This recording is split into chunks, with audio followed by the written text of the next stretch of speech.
Welcome to part 2 in the SSH series. In this video we're going to be dealing with IP tables. As mentioned in the introductory video where I gave a brief overview of IP tables, I didn't go into greater detail on that, and these videos from part 2 onward are going to cover segments of what I covered in the first video, only a little bit more in depth. So this particular video we're going to be focusing on IP tables, and let's get started.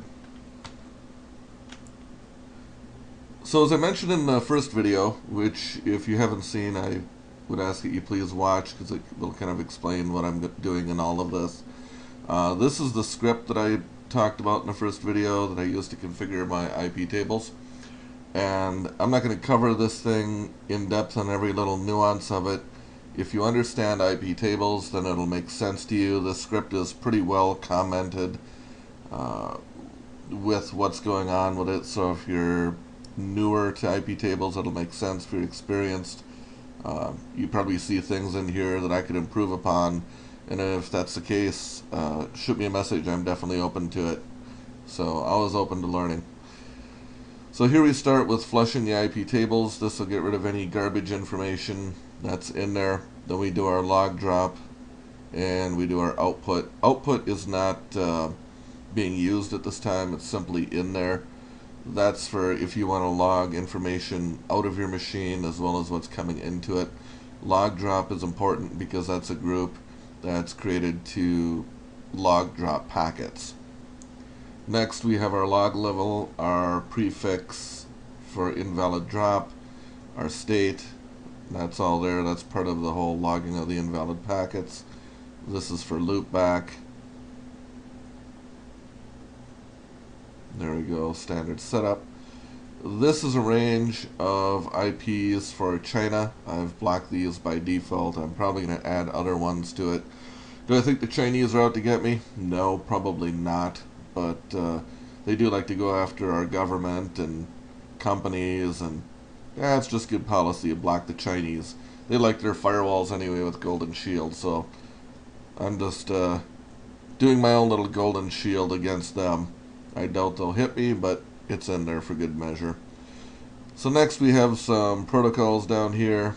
Now we get into the custom stuff. Port 113 for ident. You don't need everything in here. Obviously some of it you do.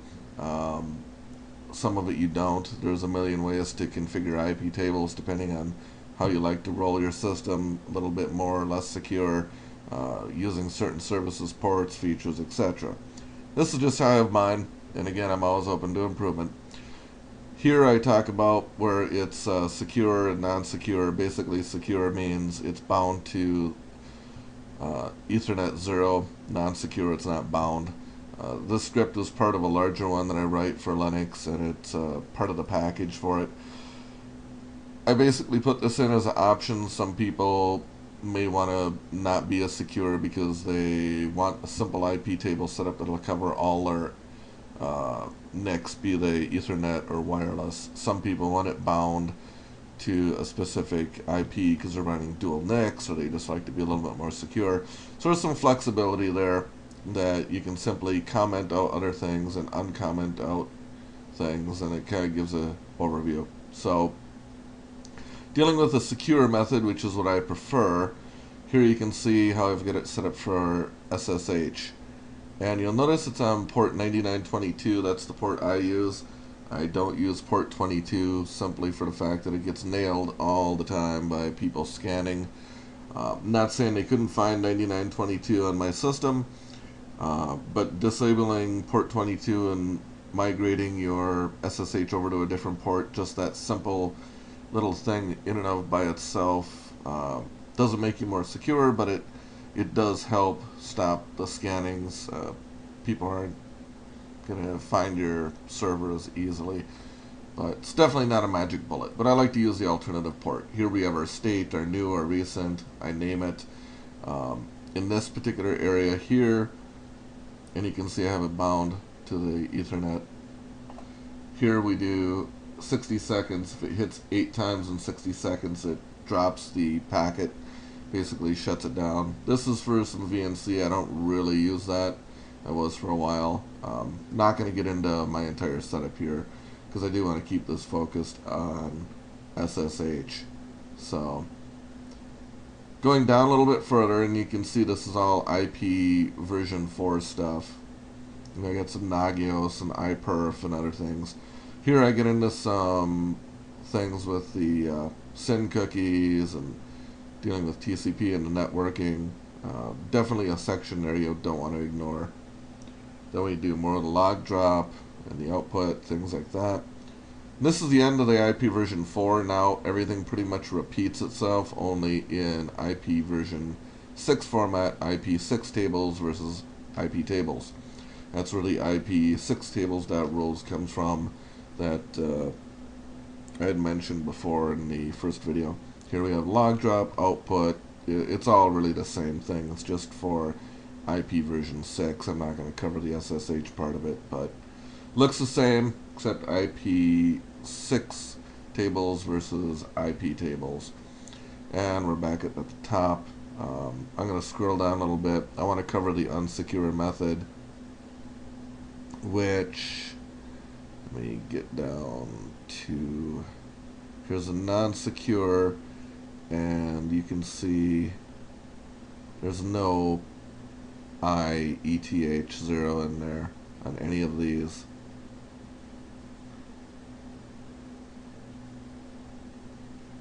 And here's the non-secure for SSH. So if you want to use it on a system that you switch NICs, you go wired to wireless and things like that, that's fine. You can also set up lines like this, but you'd probably want to modify that to be WLAN 0 if you're going to go wireless or whatever. I mean, again, this is just how I have it set up.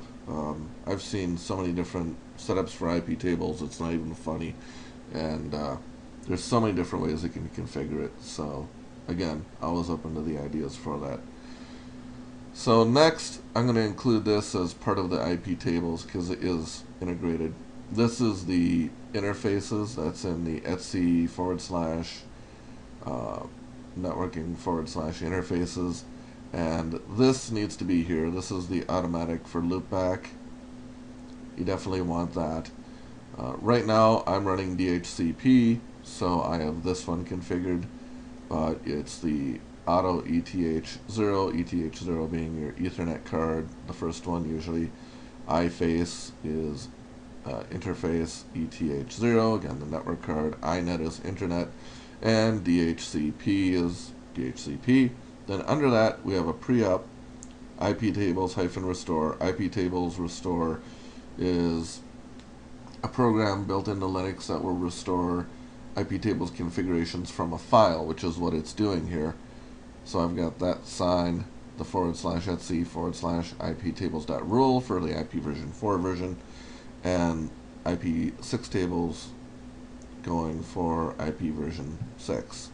How these files are created is with the iptables-save program, which if you look at the very bottom of the script, you'll see it's invoked right there.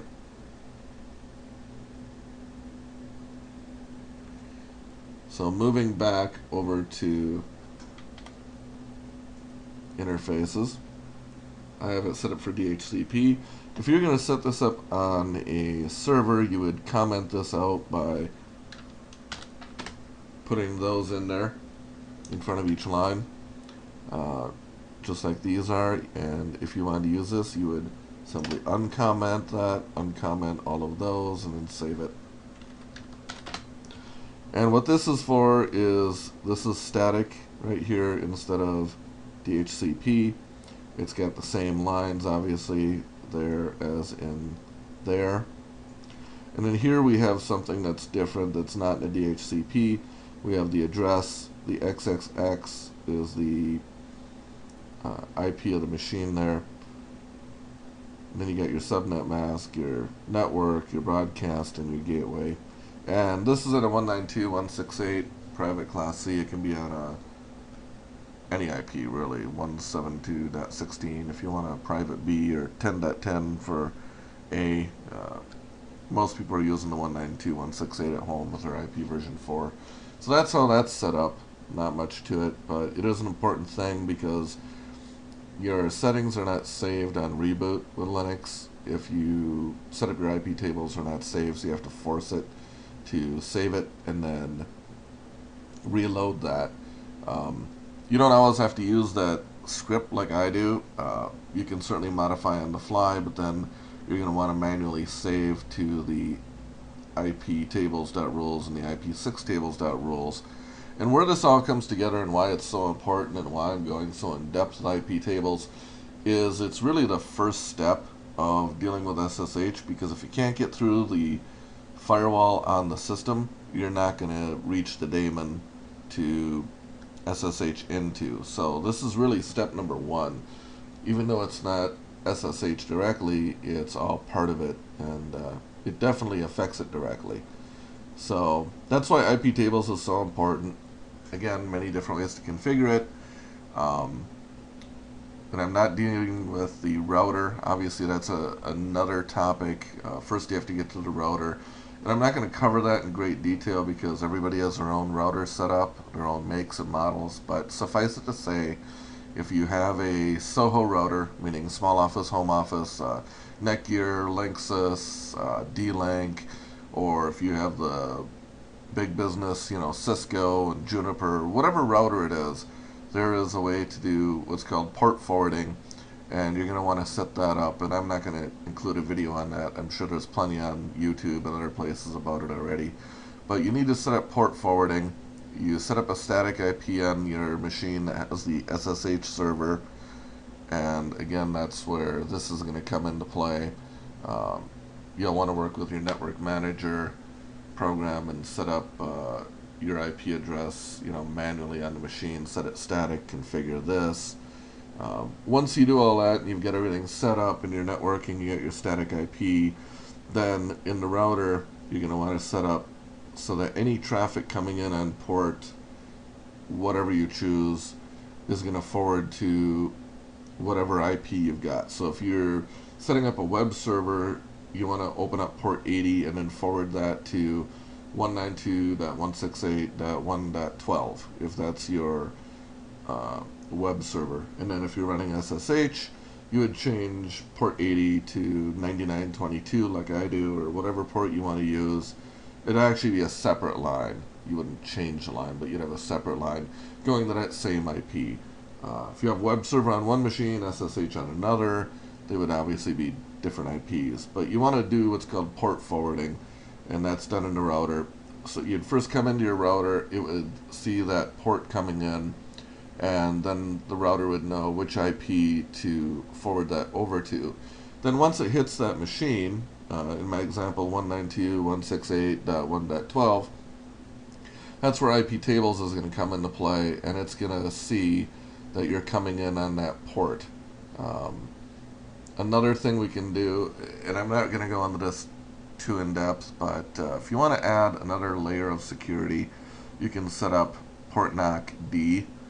What that does is it basically makes it so the port is closed unless you send a certain signal to the port. Then it will open for a brief time, and then you can go into the machine and then it'll automatically close, or you can manually close it when you exit. I would set it up to automatically close. I think that's the best way to do it. But in a nutshell, what it is, like I said, is it keeps the port closed. So if somebody scans and they know that you use port 9922 and they fire up Nmap and they hit your machine, that port isn't going to show as being open because it's locked with NOC-D. Now, if they come in or you come in and they know the sequence and they hit that port and the port opens and then they fire up Nmap, it's going to show that it's open. So it's a little extra added layer of security. Again, nothing's a magic bullet, but it adds to it. And sometimes the more steps, I won't say the more steps the better, the right steps the better, let's put it that way. So once port knock-D has opened up the port, if you're using that program, then you'll be able to SSH into it, and then of course IP table still comes into play, and it has to know that there's a new session or an established session, and it's using this port, and then to send it basically the daemon on the machine to allow that port and that protocol into your Linux system. So once you get past the router, you get forwarded, you get into the machine, you get through firewall, and of course port NACD in there if you're using that. Once you get through all that, then we're going to get into the daemon itself, the SSH. You'll be able to connect to the server. Now, in the first video I talked about a couple other programs, and one of the things of security is layers. It's getting past the door, getting over the fence, through the locked door, through the yard, past the guard dog. It's adding all these different layers of security, different depths, different ways to challenge a user if they're trying to get into the system, that type of thing. So one of those layers, and I talked about this in the first video, is deny hosts and fail to ban. So those are going to be covered in a couple of videos coming up, and those obviously are tied into the whole IP tables as well. Yes, they're separate, but they're all really related. Be that, we'll end this video. I've probably rambled enough. Didn't get too in depth in the IP tables. There's a lot to it. I certainly don't know it all. But it's really good to learn and understand it. One bit of advice with IP tables: I know that there are some GTK front ends for GNOME to modify IP tables. You're far better off learning and using it via the command line, simply because those graphical front ends don't give you all the options and features and things that are available.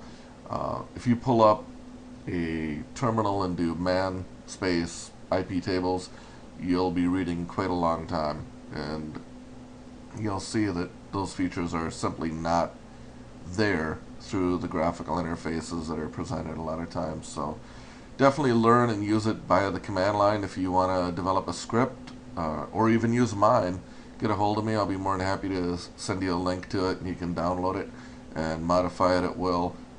If you do use my script, that's certainly free to distribute it. Give me credit. I would like that.